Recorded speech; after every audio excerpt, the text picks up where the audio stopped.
Well, howdy there, Internet people. It's Bo again. So, tonight we're going to talk about asteroids and Australia and Mexico and what those three things can teach us. You know, every time there's one of those movies, an asteroid movie, doesn't even have to be an asteroid, something where there is a object headed towards Earth, and it's going to alter the landscape of the planet forever. It's pretty much always the same plot line, really. There's minor variations, but it's pretty much always the same. You know, there's the discovery, and then there's that moment of disbelief and shock and trying to figure it out. Then you've got that guy with the one bad plan that everybody listens to, and you've got the group of impossibly diverse misfits working behind the scenes to actually solve the problem. Eventually, the guy with the bad plan, well, that fails, but not before making things, exponentially worse, and then the misfits end up solving the problem. And the idea is that when confronted with a global threat, we'll band together. We'll all work together and we will solve that problem.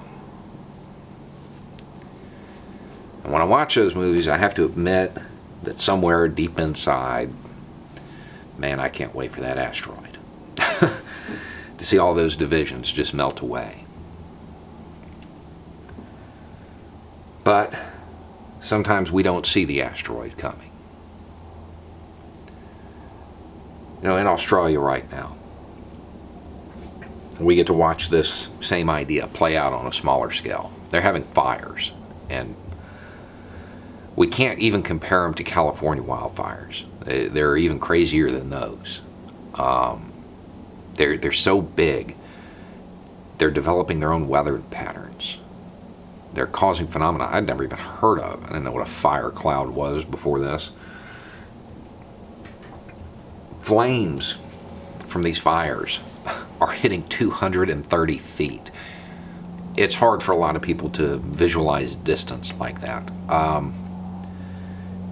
Picture a 10-story wall of flame and then double it, because that's how big it is. Huge. I mean, apocalyptic. And this is why they need help, and they're going to need help even once the fires are out to recover from it. And they're getting it. You got firefighters coming in from all over the world to lend a hand. That impossibly diverse group of misfits.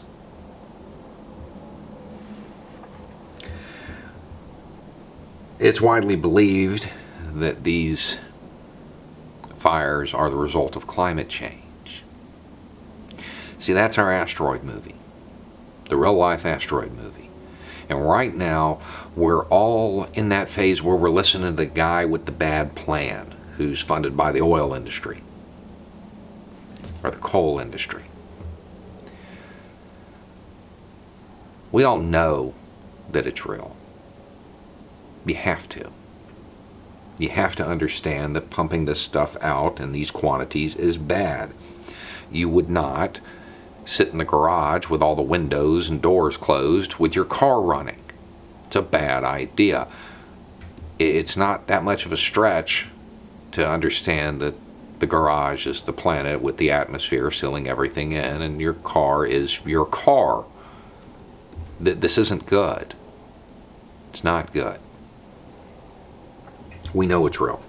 But see, we like to pretend, especially here in the developed world, that these things won't impact us, because we've never seen anything like that for the most part. But then you look to Australia.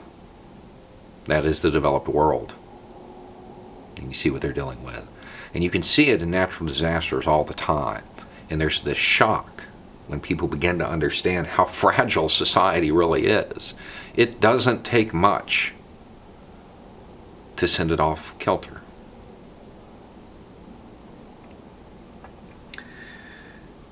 So we deny it. We act like it's not real. We act like it's not going to affect us, or that we'll be okay. That's another one that we hear about a lot. Well, I'll be fine. I got a water source and can grow my own food. Sure. Sure you can, bud. You know, in Mexico, when that bad guy's kid got arrested, there were technicals in the street. Firefights. And that's what would happen.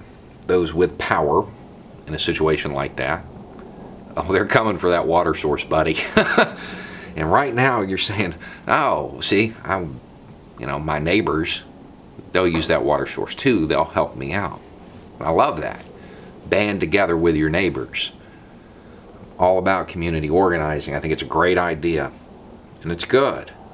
That impossibly diverse group of misfits. The question is, why do we have to wait for it to get so bad to do that? Why can't we start banding together now? You really want to wait until you're having to pull guard duty to protect water? It seems a little silly. Not when there are alternatives. Not when the technology exists to solve it now, before it gets bad. We don't actually have to follow the script. We can stop listening to the guy with the bad plan at any moment. Listen to the misfits.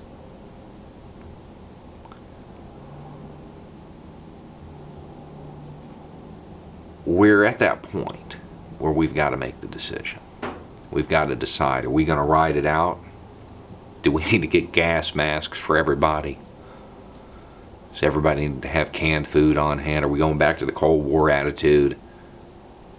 Just got to get ready for it because we know the government is going to mess it up. Or we can start demanding that something happens en masse.